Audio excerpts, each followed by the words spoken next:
I reconnected with a girl I had broken up with back in school after an incident. When I saw her again, she had a scar on her face. Reconnecting with her, despite that scar, changed my life in ways I never imagined. I'm Mason Moore, 28 years old, and 6 months ago, my fiancée dumped me. We were in the middle of planning our wedding when she called it off. The reason? Scandalous infidelity. But she didn't even consider it infidelity. She claimed, "My love for him is real." During our conversations, she sobbed, asking, "Do you really love me? I don't feel any love from you, Mason." I couldn't bring myself to respond. I thought I loved Camila, but when I found out about her infidelity and our engagement fell apart, I didn't cry. I didn't beg her to stay.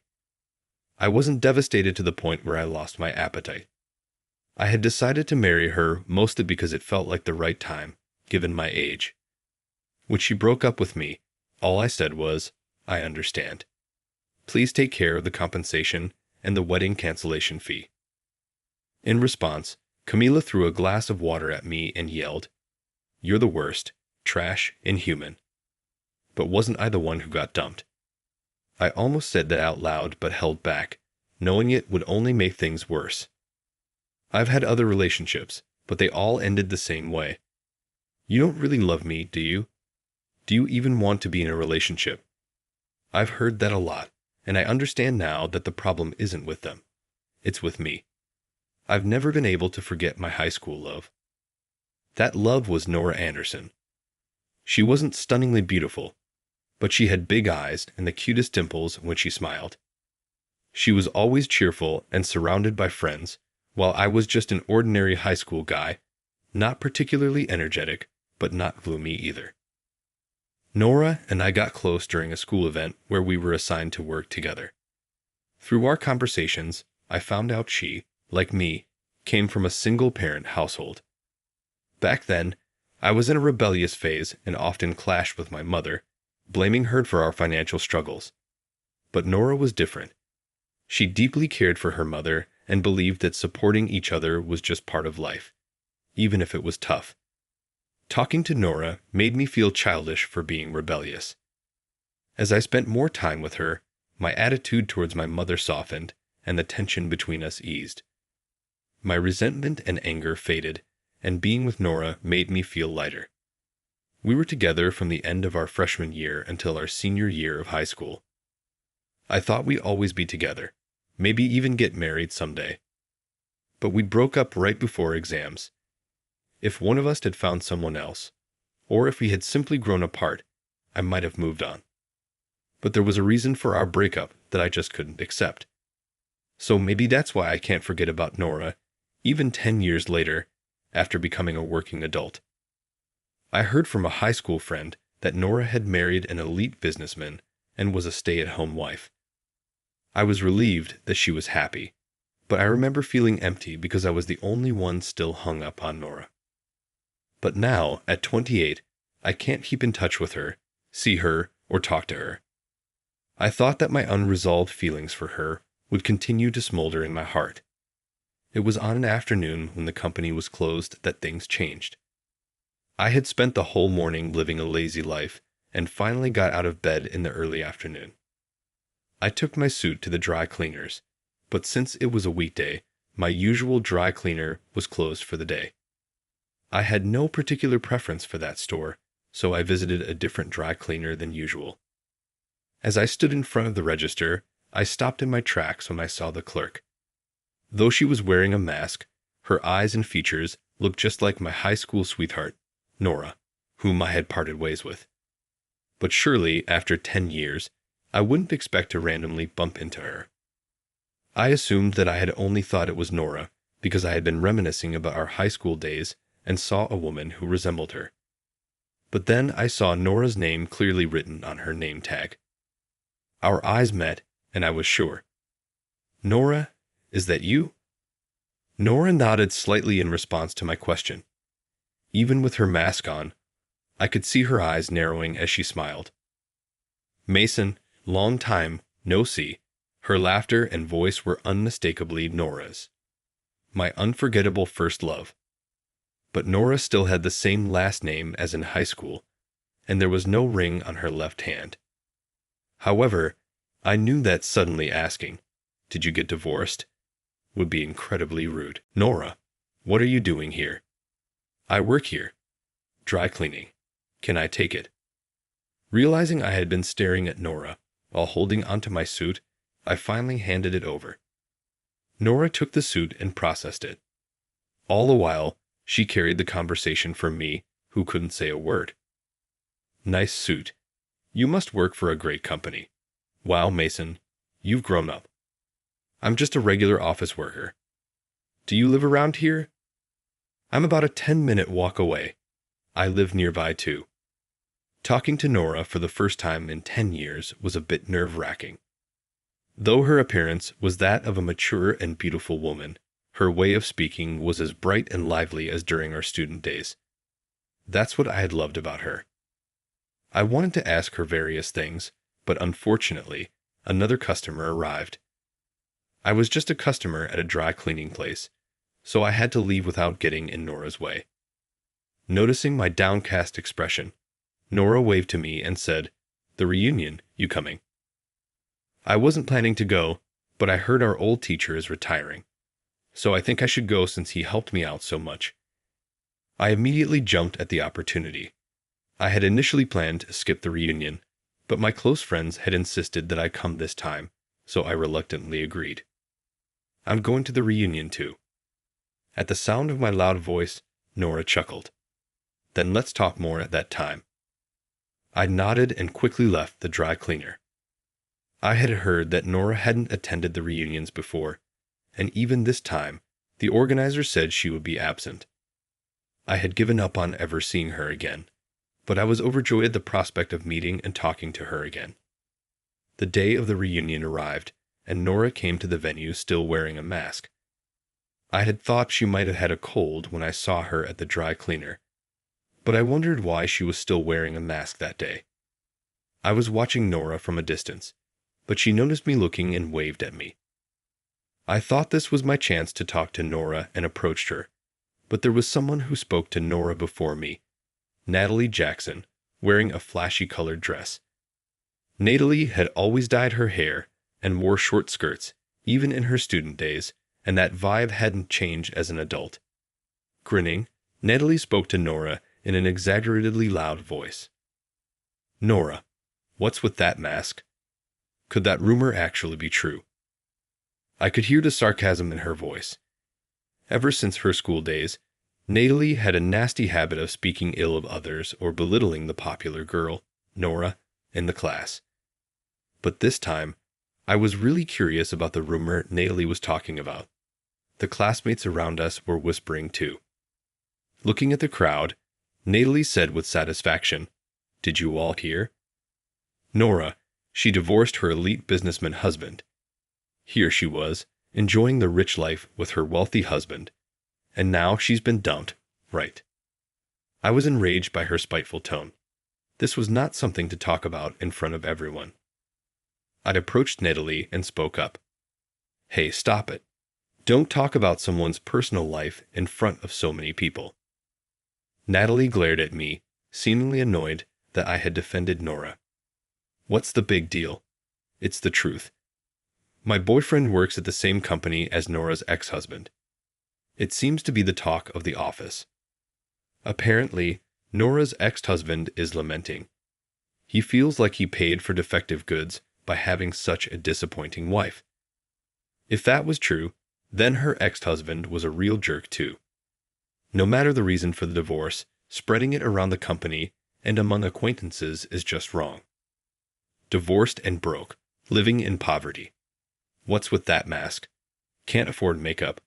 Saying this, Natalie fiercely removed Nora's mask. "Stop it." Nora tried to turn away, but it was too late. Natalie had taken off her mask. But the next moment, silence enveloped the room. Even Natalie, the person who had taken off the mask, was at a loss for words. Looking beneath Nora's mask, there was a large scar running from Nora's cheek to her ear, a thin and long elongated scar like a cut. Whether it was due to time or makeup, The scar had blended in with her skin color, but it couldn't be completely hidden. "What's with that scar? It's disgusting," Natalie murmured. The people around didn't openly raise their voices, but they were clearly disturbed.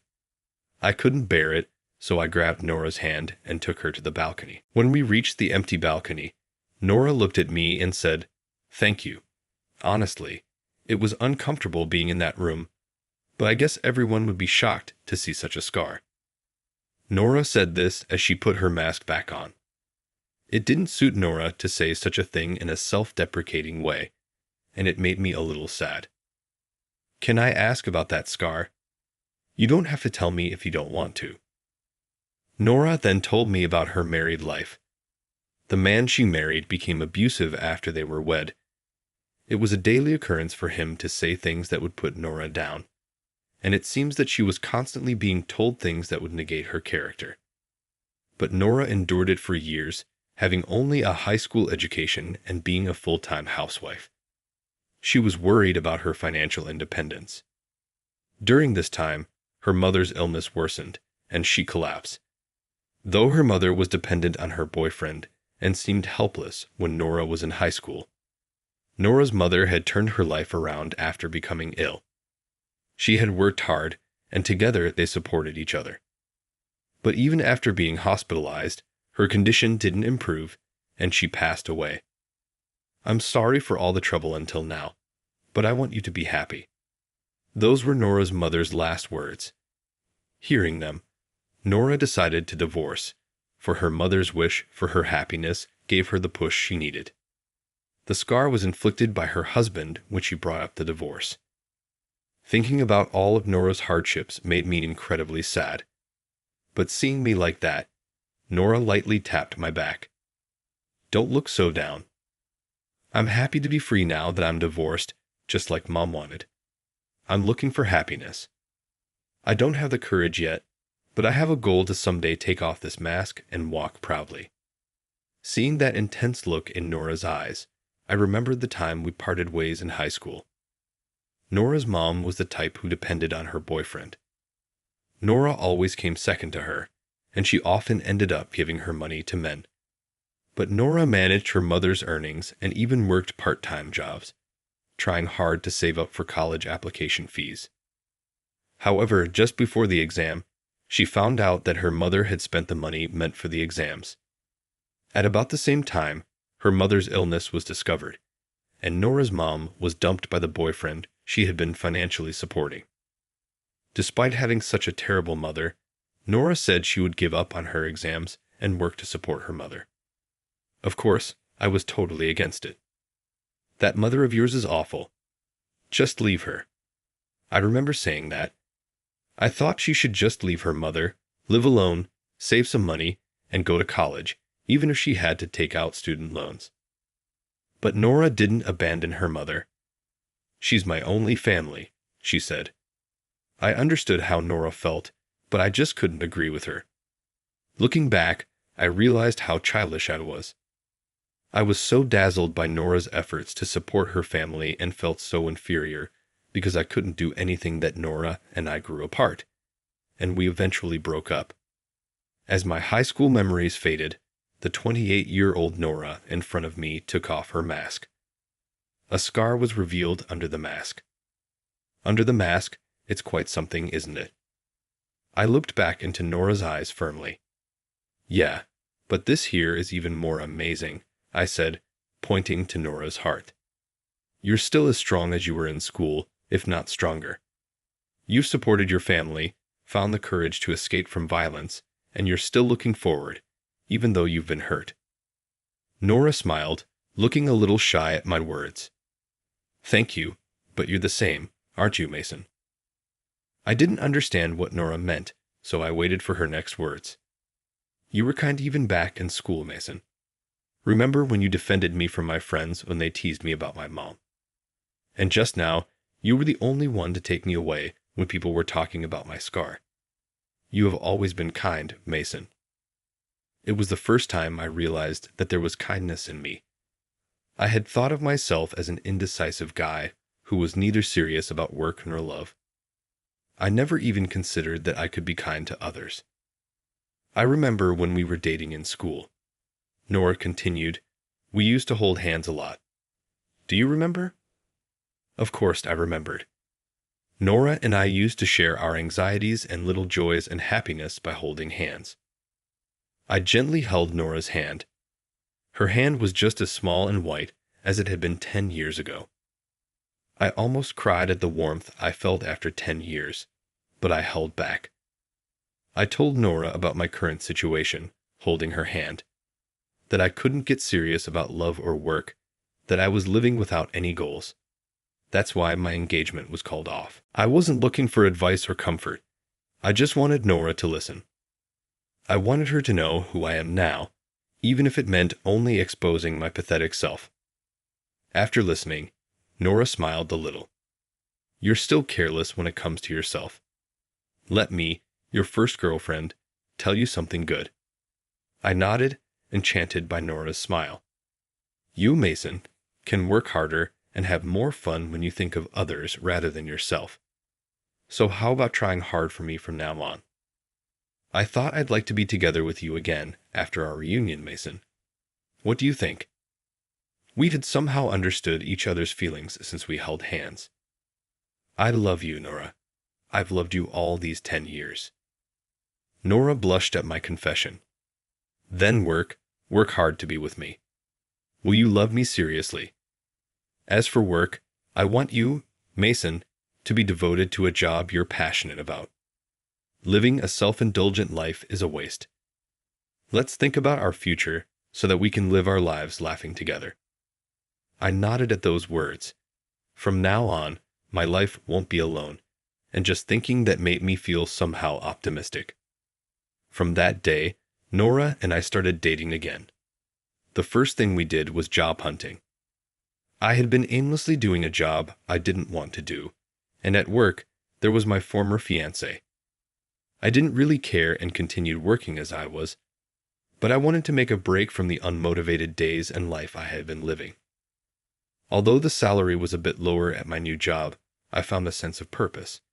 Since starting dating with Nora, my private life also became fulfilling. Before, on my days off, I used to shut myself in without even opening the curtains, but I began to go out more by accompanying Nora in her hobby of hiking. I even gained a little muscle and became interested in healthy eating. 2 years after we started dating, Nora and I got married, and now we have a child and live together as a family of 3. Nora's facial scars have faded, and she's not wearing a mask now.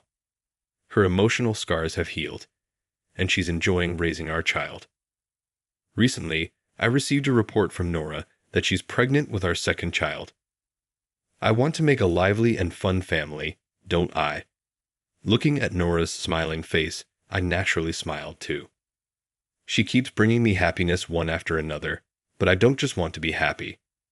I want to be someone who can make her happy too. Before I reunited with Nora, I couldn't imagine such happy days.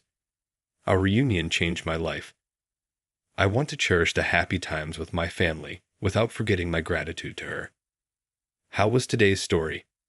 Your channel subscription and hitting the like button will be an encouragement for our creative activities. We look forward to receiving comments from you. See you in the next video. Alright, everyone's presentations are done. Nick, the manager, said as he tried to move the discussion forward. Excuse me, I haven't. I recently found out something. Nick interrupted me and began to speak. There's apparently someone in this department who didn't graduate high school and is just a part-timer. Meetings should be for employees only. Absolutely right. His lackey, Mike, of course, agreed with Nick. I'm leaving. After leaving the meeting room, I started to shut down my computer. I noticed that an email had arrived, not in my personal inbox, but in the company's shared email. Thinking, there's no point in speaking up, no one will listen, I went home quietly. The next day, I heard a commotion from Nick's desk. He was staring at his computer screen, his face pale. Nick? Is something wrong? Mike looked at the screen with him. And he turned even paler than Nick. Why is he so angry? Knowing the reason for Mike's distress, I thought to myself, serves them right. My name is Adam. My mother passed away when I was in the 9th grade, and I was raised by my father. Well, you could hardly call it being raised. After my mother passed, my father changed. He drowned his sorrows in alcohol, and though he still went to work, he squandered our living expenses on horse racing. Because of that, I had to start working part-time as soon as I entered high school. Every month, I went to the convenience store with bills in hand that couldn't be auto-deducted from my father's account. Even though I endured it because I didn't want to be alone, I reached my limit in my second year of high school and dropped out. I found a live-in job at a distant inn. Thank you for everything. The day I left home, my father, still staring at the TV, spoke. Take care. That was our last conversation. Back then, 18 wasn't the age of majority, so I needed my father's permission to work, and I couldn't hide my place of employment. Yet, my father never visited me even once. I kept working just to survive, and before I knew it, I was 42. Years of hard work paid off, and I was transferred to the headquarters. I was thrilled to be recognized by the company, as I thought I'd be working in the field until retirement due to my lack of formal education. Listen up. Our work can change the future of our employees. Don't drag us down. On my first day after the transfer, Nick, dressed in an expensive suit, spoke sternly. There was a reason for this. Our inn was located in a prominent tourist destination, known so well that everyone in the state could sing its commercial jingle. At its peak, we had 5 locations within the state. But that was long ago. Due to financial difficulties and aging facilities, only the place where I had worked for many years and the original establishment remained. I was prepared to lose my job anytime, but now there was a glimmer of hope. With the rise of social media, the tourist area where the inn was located started gaining attention again. Depending on how hard the sales department, where I was transferred, worked, we could either thrive or be forced to give up this prime location to the new hotel chains continuously popping up. For Nick, who had switched careers from another industry to strengthen our sales, this was a battle he couldn't afford to lose.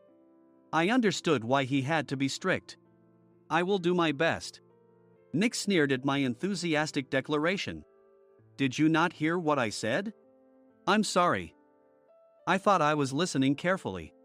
Out of habit from years of customer service, I apologized reflexively, though I had no idea what had offended him. Someone was watching me with a smirk. In this department, there are those who are expected to excel and those who have been shoved here because they have nowhere else to go. You are the latter. It was Mike, the section chief. He's 7 years younger, at 35.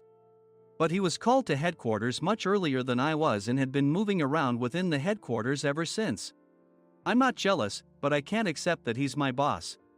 Graduating from a prestigious university, he has an unusually high pride and caused many problems as a newbie, making things very difficult for me when I was the front desk leader. When I found out Mike was transferred to the sales department a month before me, I was disheartened. Mike is right. With just a middle school diploma, there's not much you can do. Don't even think about achieving results. As if I didn't exist, Nick remarked, I'm thirsty. Mike eagerly ran to the coffee maker. It seems Mike is Nick's lackey.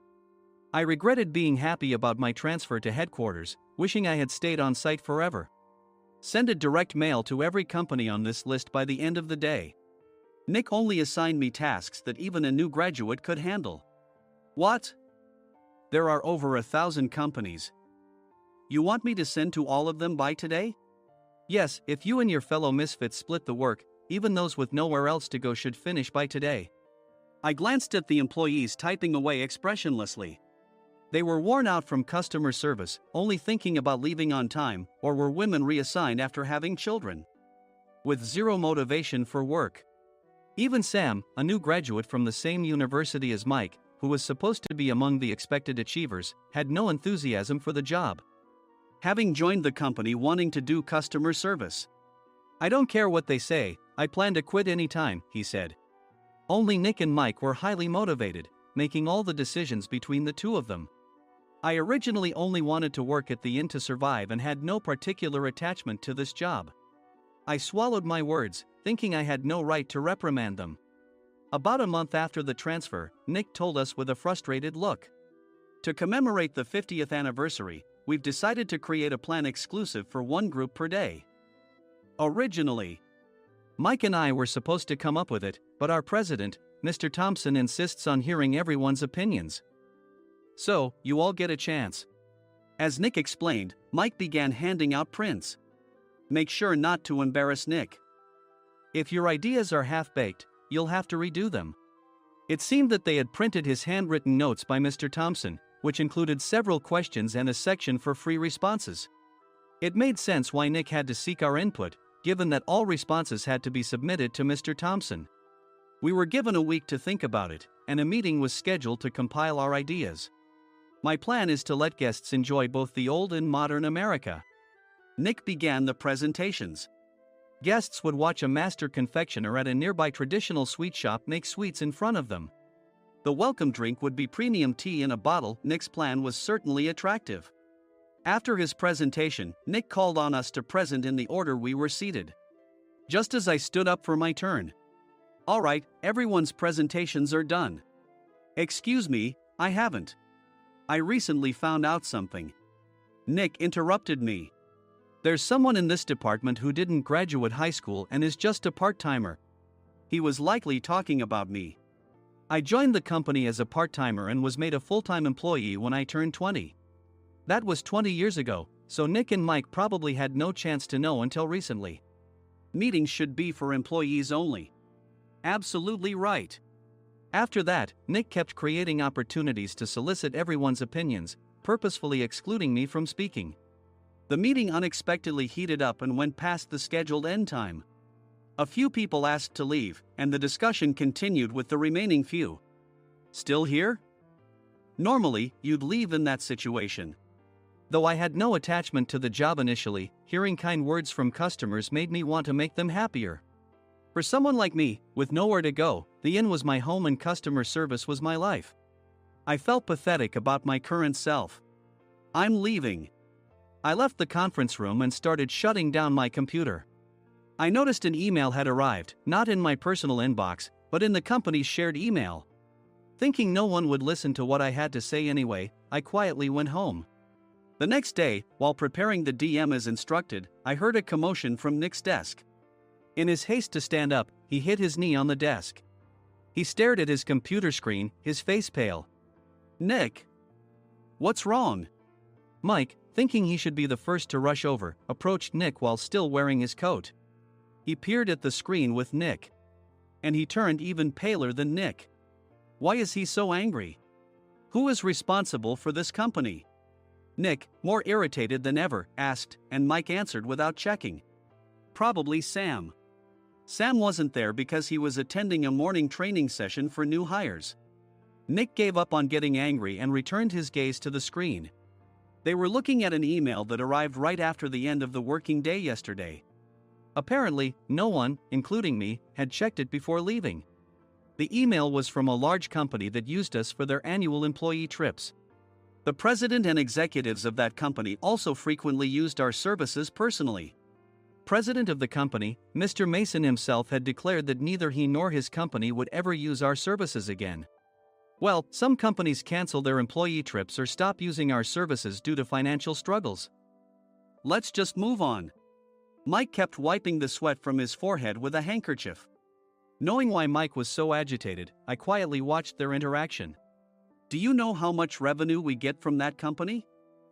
We can find other guests to fill the rooms, but we'll lose the banquet costs, gift shop revenue, rental car fees, and more.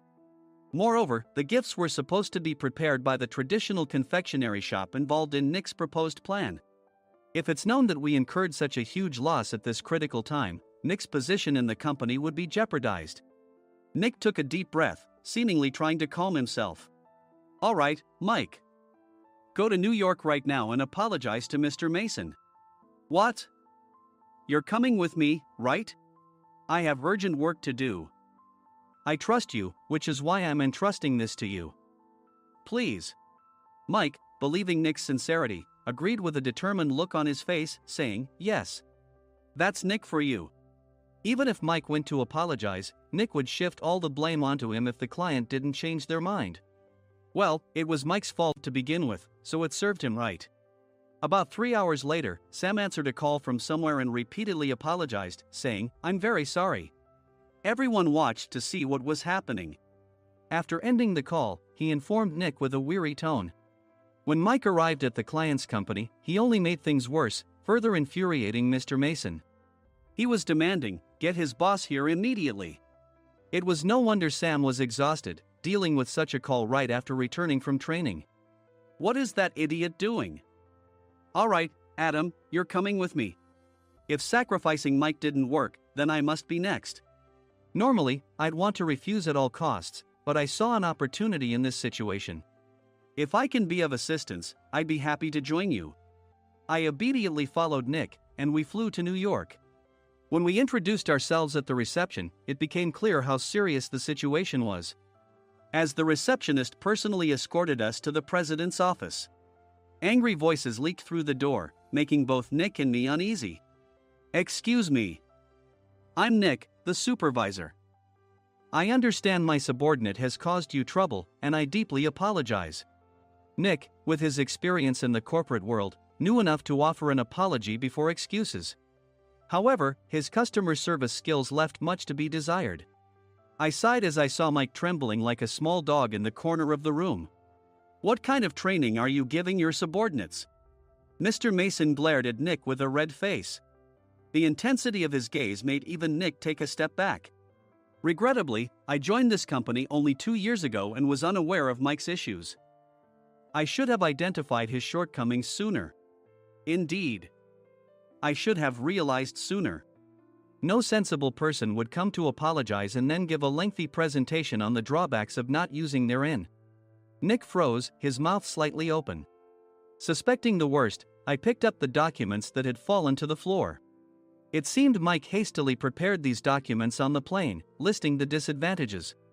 Disadvantage 1: if you change the venue for the company trip, employees might suspect it's for cost-cutting reasons, leading to a negative impression. Reading it aloud half-jokingly, Nick snatched the papers from my hand and checked the contents with a furious expression. Among the stack of documents was a receipt from a nearby convenience store's copy machine. I felt a pang of dread, hoping he hadn't shown the receipt as well. What do you think he said when I asked what kind of nerve he had to do this? I'm very sorry." Faced with the dire situation, Nick must have thought there was nothing left to do but apologize. In a voice smaller than I'd ever heard from him, he uttered words of apology. He said, "I'm a Harvard graduate. I don't believe I said anything wrong." "Mike, what have you done?" Forgetting his plan to pin the blame on Mike, Nick yelled loudly, even in front of Mr. Mason. "I didn't do anything wrong." "You're still saying that? Look at him." Mike pointed at me with a shaking hand. "I was assigned to headquarters in my 20s and now I'm a section chief. This guy only made it to headquarters at 42. Everything I've done proves I was right. So why are we losing the contract?" Having said his piece, Mike collapsed to the floor. "Of course. You were sent there because you had nowhere else to go." Mike never expected to hear such words from someone he looked down upon. He lunged at me, and Nick hurriedly stepped in to stop him. "Mr. Thompson told me Mike is a quick thinker, and to take good care of him." There's no way he was pushed aside. "Don't make things worse here." "He didn't say quick thinker, he said only quick-witted, didn't he?" I don't remember that part." I recalled the many troubles Mike caused when he was a newbie. When Mike was on the front line, his pride was so high that he never apologized to customers. Customer service, especially in our job, doesn't work alone. It brings both good and bad situations. If the front staff or housekeepers made mistakes, or the cleaning company didn't properly clean a room, one had to apologize to the customers regardless of personal fault. Mike, in such situations, would never apologize, insisting he wasn't at fault. This often angered customers, and as the front desk leader, I frequently had to apologize on his behalf.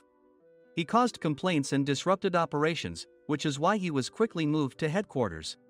In departments where he didn't interact directly with customers, his quick thinking was beneficial and things went well.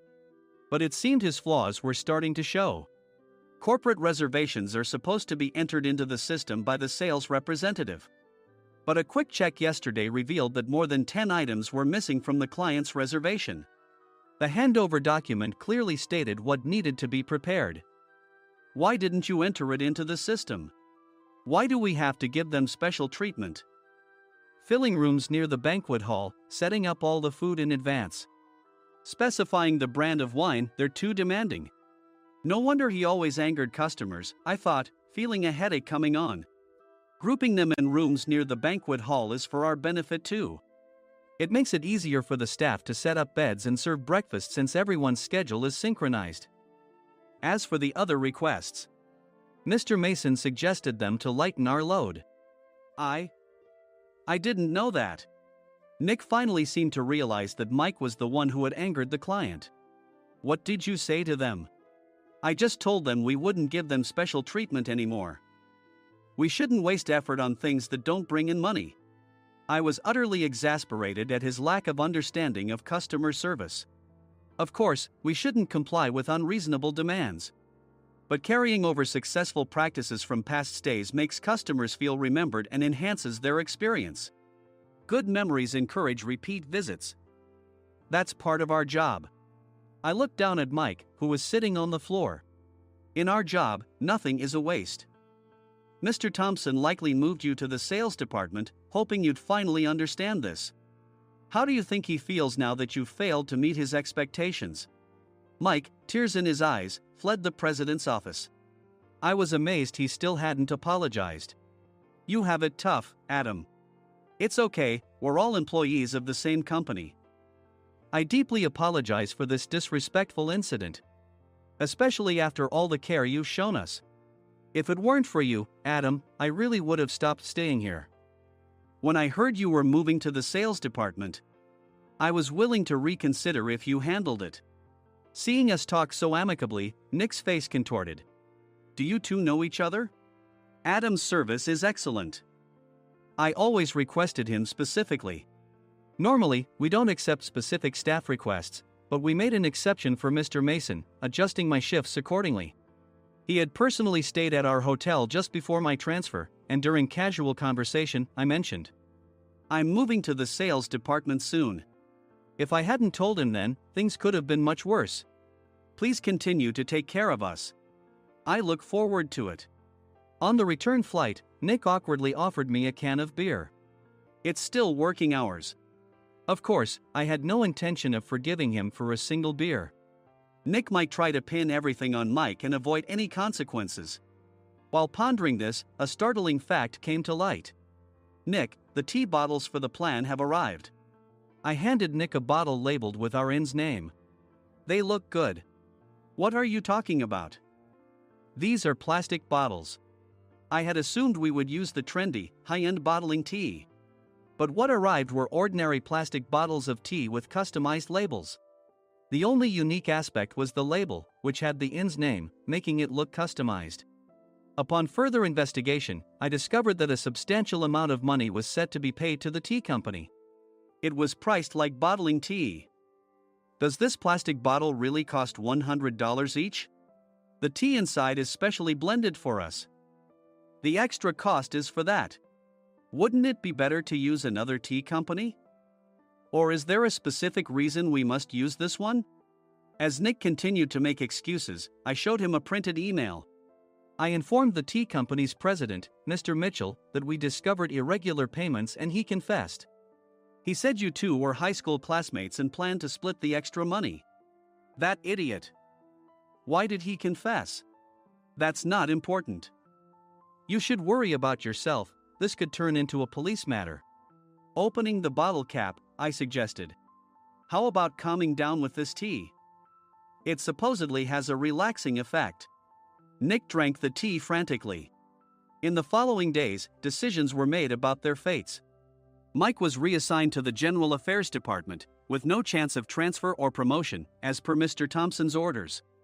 As for Nick, since the payment to the tea company hadn't yet been made, he narrowly avoided legal trouble. Instead, he was encouraged to leave the company, and to avoid further complications, Nick submitted his resignation. Rumor has it that connections between HR departments have made it difficult for him to find new employment. Even though it was good to have those two gone, something unexpected happened in the sales department. Everyone became motivated and united in refining the 50th anniversary plan. In the end, my plan was adopted. We collaborated with the Tourist Information Center to provide personalized guides. The plan, tailored to the number of guests, was truly special for the 50th anniversary. Hey, is Adam's family coming to stay? I immediately booked that special plan for my family. Sam noticed it on the reservation list and quickly picked up on it. Yes, I'm inviting my father. That's great. I might invite my parents too. I lacked the courage to face my father just as Adam. But here, with the confidence Mr. Mason praised, I felt ready. The 50th anniversary plan was a perfect opportunity to reconnect with my father. I hope to bring back the days when we could laugh together as we once did.